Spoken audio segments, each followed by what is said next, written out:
You now can see in numerous labs around the United States objects that are large enough to be seen by the naked eye, and they are in two places simultaneously. I wake up in the morning and I consciously create my day the way I want it to happen. Now sometimes, because my mind is examining all the things that I need to get done, it takes me a little bit to settle down and get to the point of where I'm actually intentionally creating my day.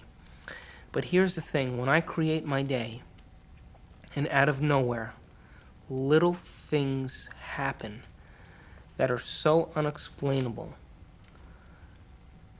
I know that they are the process or the result of my creation. And the more I do that, the more I build a neural net in my brain that I accept that that's possible. It gives me the power and the incentive to do it the next day. In Washington, D.C., the so-called murder capital of the world, there was a big experiment in the summer of 1993 where 4,000 volunteers came from 100 countries to collectively meditate for long periods of time throughout the day. It was predicted in advance that with such a sized group, you would have a 25% drop in violent crime, as defined by the FBI, in Washington that summer. Well, the chief of police went on television saying that, look, it's going to take 2 feet of snow to reduce crime by 25% in Washington, D.C. this summer. But by the end, the police department became a collaborator and author of this study because the results, in fact, showed a 25% drop in violent crime in Washington, D.C., which we could predict on the basis of 48 previous studies that had already been done on a smaller scale.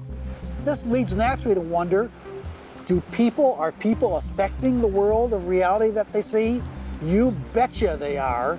Every single one of us affects the reality that we see, even if we try to hide from that and play victim. We all are doing it. Just tell me where you are. Good. But hurry, will you please, because these models are giving me a headache. 10 minutes.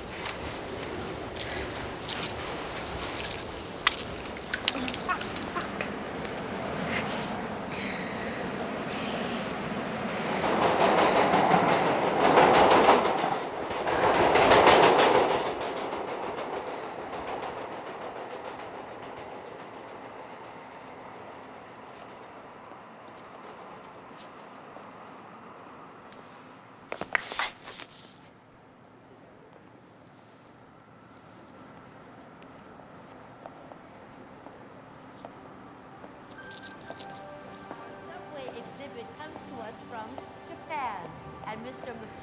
Emoto.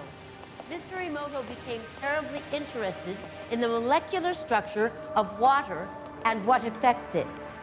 Now, water is the most receptive of the 4 elements. Mr. Emoto thought perhaps it would respond to non-physical events. So he set up a series of studies, applied mental stimuli, and photographed it with a dark field microscope. This first picture is a picture of water from the Fujiwara Dam. And this picture is the same water after receiving a blessing from a Zen Buddhist monk. Now, in this next series of pictures, Mr. Emoto printed out words, taped them to bottles of distilled water, and left them out overnight. This first photograph is a picture of the pure distilled water, just the essence of itself. These subsequent photographs, as you can see, are each different. This is the chi of love. And we move along here to thank you. And you can see where he taped that to this bottle here. But if you read Japanese, you already knew that. Now, Mr. Emoto speaks of the thought or intent being the driving force in all of this. The science of how that actually affects the molecules is unknown, except to the water molecules, of course. And it's really fascinating when you keep in mind that 90% of our bodies are water.